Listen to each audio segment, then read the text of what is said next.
Introduce yourselves.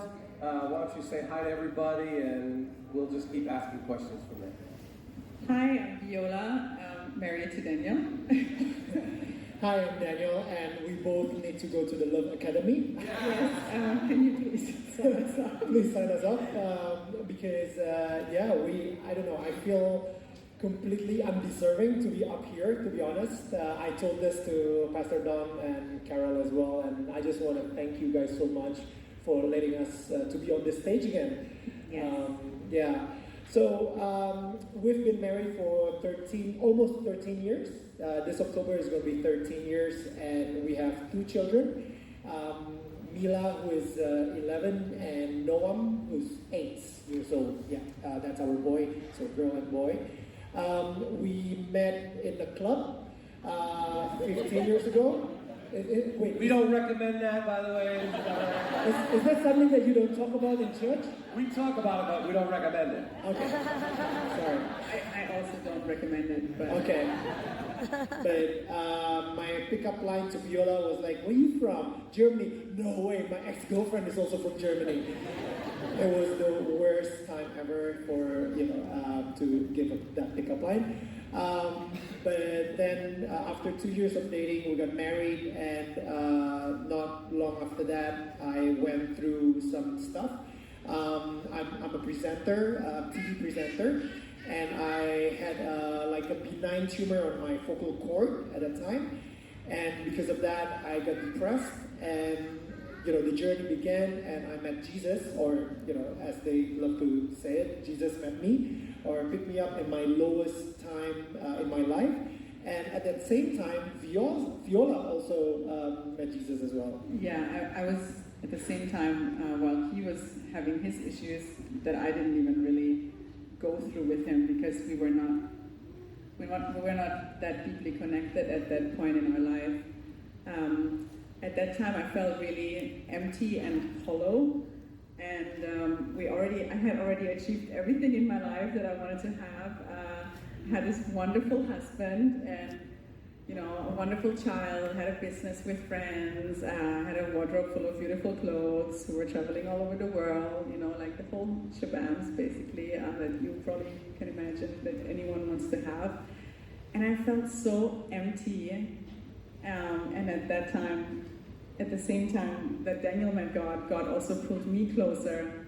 And Jesus found us at the same time, which I think is a miracle, because when you're married and you both don't have Jesus, and if just one person finds Jesus first, it's kind of hard, I think. Okay, I have a question right away. And it never goes the way we planned, but it's an interesting question. So you got married, but you didn't know Jesus when you first got married. That's correct. We know Jesus, but we don't know of Jesus. We know. Of course, I was.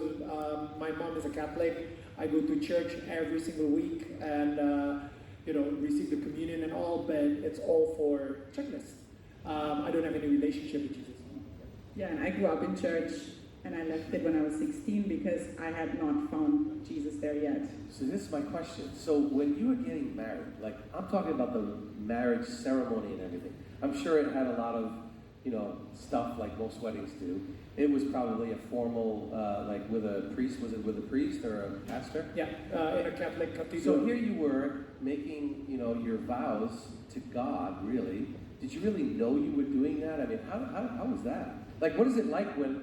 We knew Jesus, so I was so scared when we got married. Never mind. Long story. It was really to make my mom happy, actually. She's a very, dedicated Catholic, and she would want to see the first son to be married in the Catholic Church. But I don't have any relationship with Jesus, so at that time, and we were doing it for her. We did the whole class, the marriage class, the pre-marital class. Viola got really good at Angry Birds at the time. She got a really high score during that class, and I became an artist myself during that class. So we didn't pay any attention to the teacher, and we just did it just for the sake of It was the checklist. In order to get married, you need to attend a premarital class. So we did, and we got married in a church. So you got married. Things weren't going good. You were a bit depressed, or you had to. And then when Jesus came into your marriage, everything was perfect, right? So the reason why I didn't feel like I deserved to be on stage here right now, because we had a big fight last night. After 12 years of marriage, why do we still fight? Do you still want to hear the rest of the 40 minutes? Yeah. Completely. We're like, I think your guys' marriage is way better than ours right now.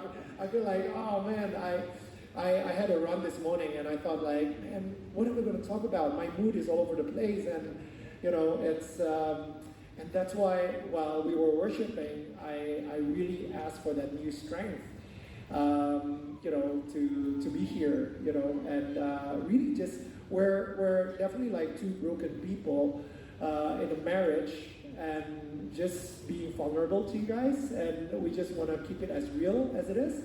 And I hope that you can see Jesus saving our marriage every single step of the way. We talked about it this morning.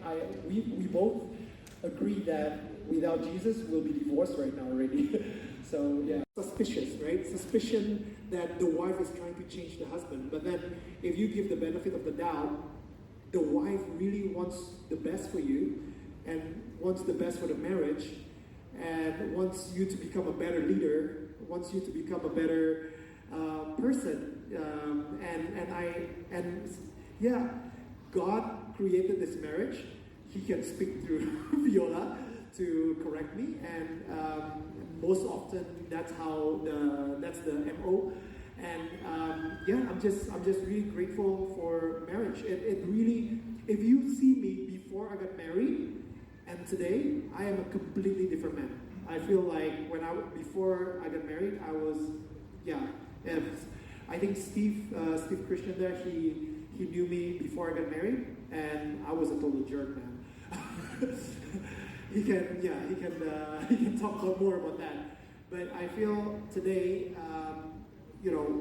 God transformed both of us, and I am a way better person, a way better leader in my company, a way better human being, I think. That's more to God.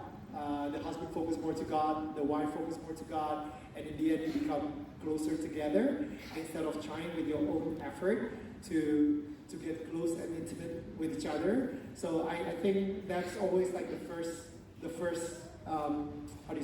first priority, to always try to be intimate with Jesus, and the wife also with Jesus, and then you get closer and more intimate with each other.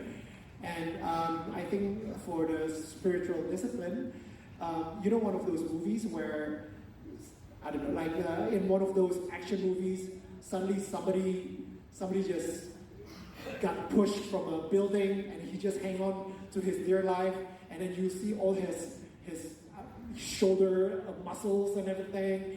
And I always said, my goodness, if I'm in that position, I think I would fall, because I won't be able to hang on enough, right? But that guy who's hanging on so long, he probably spending a lot of time in the gym, making sure his shoulder strength is good. He goes like every single day, 1 hour in the gym, and his core and whatnot. I don't know, in the end, he can pull himself up and get out. And I think that's what spiritual discipline is all about, because one day we will be hanging on to our dear life on a cliff, and the spiritual discipline that we've been building the whole time, it will be able for us to pull ourselves up in a way, and obviously with the help of God as well. And I think it's always good to keep your eyes on Jesus every single moment, every single day, every single time. Do you want to add anything? That's great. All right, guys, you praying for the husbands and